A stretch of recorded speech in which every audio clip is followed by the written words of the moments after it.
So, ayan, this one is for ate and this one is for bunsoy. So, ayan, tapos na po ang kanilang ulam. Then, rice is life. Then, ready na po ang kanilang breakfast. So, yun, excellent breakfast po ito, guys. Thank you. So, guys, welcome back to our channel. And today's vlog, guys, let's cook a recipe of egg. This one is easy recipe. You can use lots of toppings or whatsoever dyan. So yun guys, keep watching guys until end.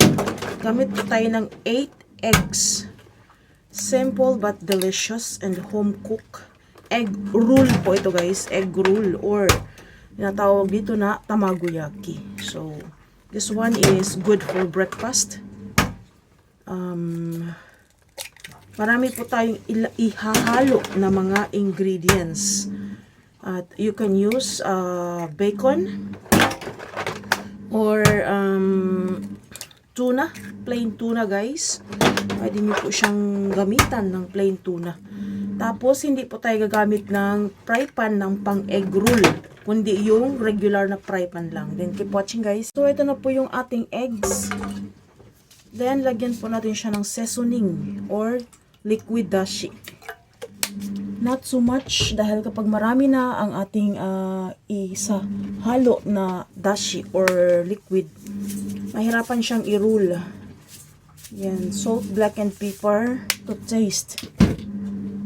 Scramble natin siya. Tapos, gagamitan natin siya ng nori guys or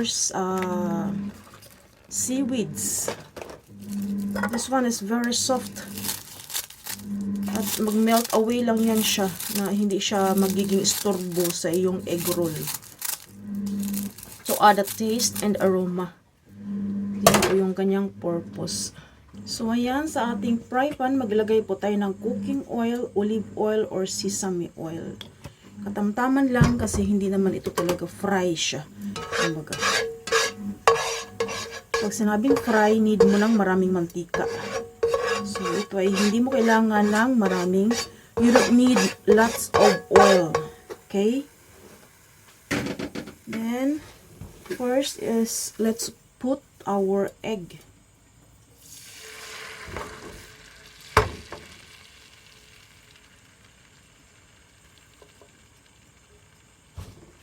Yan. And on that egg, let's put our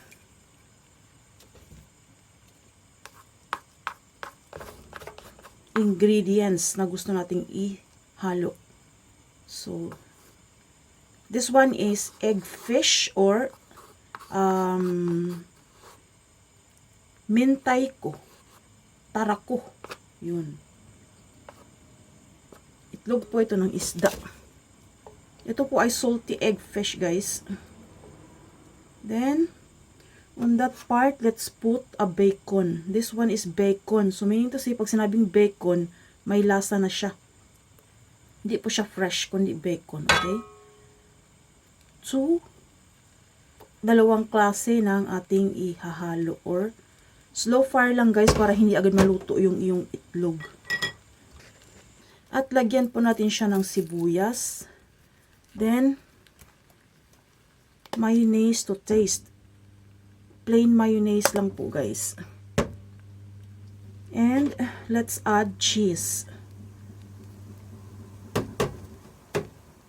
Yan. Then on this part, i-roll na po natin siya. Yun, kahit hindi siya perfect, basta at the end, magiging okay din siya at the end. So yun.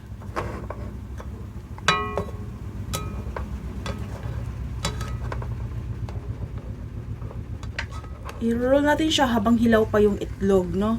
Para magdikit pa yung bawat part ng egg.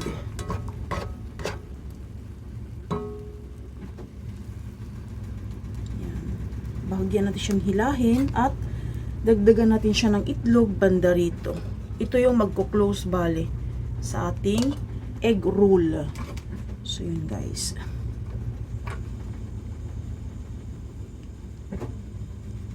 Pwede naman siyang i-mix, di ba? Pwede mo naman siyang i-scramble. Pero this way, iba yung kanyang enjoyment pag nagiging egg roll siya. So, yun. Tapos, i-close mo yung bawat side niya para magkaroon siya ng forma. Tapos, i-roll mo siya again. Yan. Unti-unti na siya nagiging forma, guys.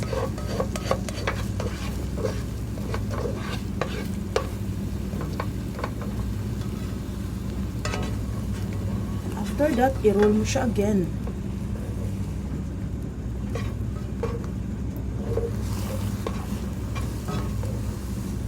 Para bawat side is maluluto.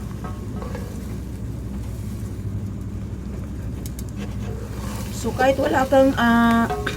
wala kang fry pan ng pang egg roll, you can cook your egg roll using regular fry pan. Yan.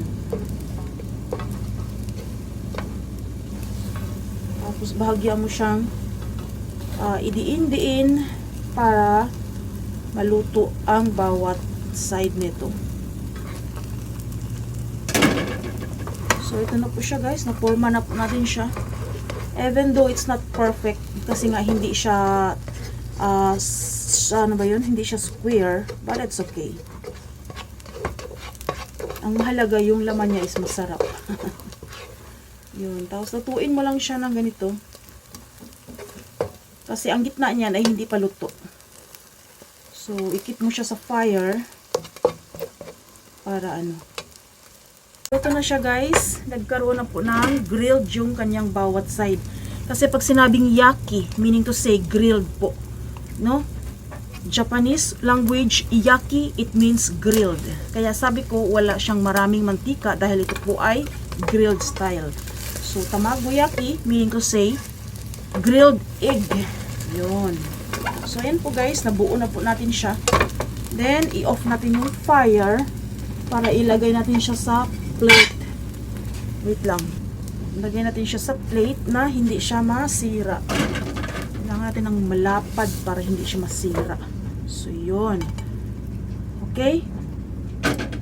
Then, hindi pa ito tapos. Keep watching. Tapos, i-cut natin siya, guys, no? Para madali siyang kainin. Siyempre, 1 bite size. Ito na po siya, ang ating finished product. Then, on this part, dito natin gagamitin yung ating, pwede siyang ilagay sa gitna yung ating seaweeds or pwede rin sa toppings. So, ayan po siya, guys. Ito yung egg. Then, ito naman yung bacon. Ito naman yung part ng bacon. So, ayan. Dalawang klase siya in one, diba? So, lagyan natin siya dito sa taas. To make it more delicious. Magbibigay siya ng aroma at ibang lasa. So then, habang mainit pa, guys, lagyan mo siya ng cheese. Cheese inside and cheese outside. So gawin natin special lagi yung pagkain ng ating mga anak. Breakfast lang to ng aking mga anak, guys. Ako kasi kahit anong breakfast ko okay lang. Mamaya magluluto ako ng ano. Then on the top is aonori or seaweeds again. So, yun. Ito na po yung ating finished product sa ating isang recipe. Then, gagawa ulit tayo ng another recipe. Keep watching kung ano po yung ating gagamitin, guys. So, ito na po. Matutunaw lang yung cheese plus yung nori is mag-melt din yan. So, very perfect for breakfast. Keep watching. So, yan. Let's continue for another one. Same lang yan. Egg lang din ang gagamitin natin. This one is for bonsoy. Kanina is para yun sa aking dalaga. Kasi mahilig siya sa ano, sa mentay ko or tarako. So yan. So, ilagay na po natin ang itlog.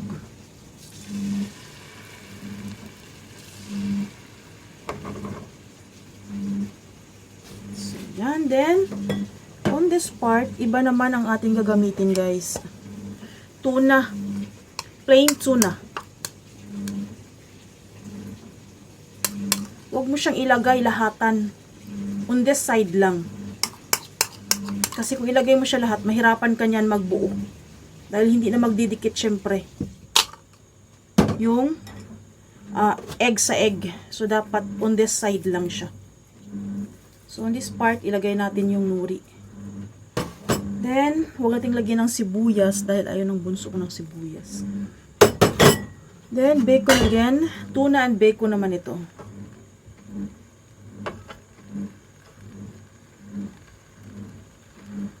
Ayan. Tapos cheese.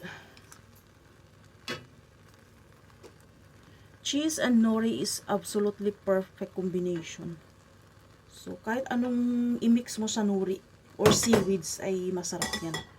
So, in this part, i-roll na po natin siya.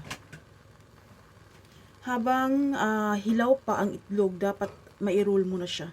Bahagya siyang luto at bahagya siyang hilaw. Para nang sa ganun ay magdikit pa yan. Kasi kung yan ay luto na, mahirapan ka na yan magpadikit. So, first is always the hard part. Pero pag na unti-unti mo na siyang mabubuo, hindi ka na mahihirapan yan mag-roll. So, tapos bahagya mo siyang hilahin, banda rito. At i-add mo yung huli na itlog.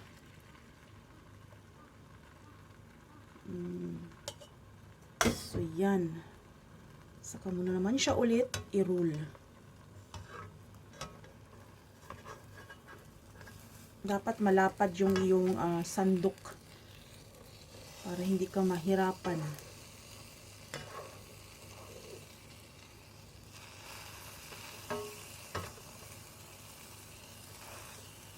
Yan. Medyo mahirap lang siya part dito. Pero after that, pag nabuo mo na siya, ay magiging okay na yan. Guys, ito na po yung ating second na recipe for our egg, tuna and bacon. At atin na po siyang slice. On this part ay pwede na po siyang kainin, pero hindi pa rin siya tapos. So, yan. Ito po yung ating bacon. This bacon and this is our tuna. Yan. At ito po yung tuna natin, no? So, magugulat sila dahil dalawa ang kanilang matitikman na lasa. So, yun. Then, on this part, guys, lalagyan po natin siya ng ketchup. Kasi magkaiba talaga sila ng trip pagdating sa lasa. Then, hindi tayo naglagay ng mayonnaise kanina. So, on this part, dito itoppings natin po yung ating mayonnaise. Then, saka natin lagyan ng nuri. So, yun. Extra aroma lang yan siya, no? Panglasa, extra aroma, at syempre, yung kanyang itsura, kumbaga. So, yun. Kasi nga ayaw nga niya ng sibuyas. Pag nilalagyan ko yung minsan ng sibuyas, nakakalimutan ko, nagre-reklamo yan siya. Mama, isa-side up mo na lang. Huwag mo na lang gawing ganito. Maarte yan siya sa sibuyas. Then, last but not the least is our pwede rin ito sa i-diretso mo siyang itopping sa kanin, guys, kasi may lasa din ito itong na to, tawag dito, yan, katulad yan, pwede mo siyang ipangpakulay sa kanin. So ayan, ready na po ang kanilang breakfast, guys. So ayan, this one is for ate and this one is for bunsoy. So ayan, tapos na po ang kanilang ulam. Then rice is life. Then, ready na po ang kanilang breakfast. So, yun. Excellent breakfast po ito, guys. Thank you so much for watching until here. I hope you enjoy our vlog. And I hope you enjoy our recipe. And please, leave delicious comment. And also, like. Siyempre, guys, huwag niyo kalimutan yung like. Mahalaga din yan. Kaya nilagay yan ng system. Dahil may purpose po yan. So, yun. Like lang naman, walang bayad. So, please do like, comment, and subscribe. And share na rin sa inyong community. Thank you so much, guys. Until here, bye!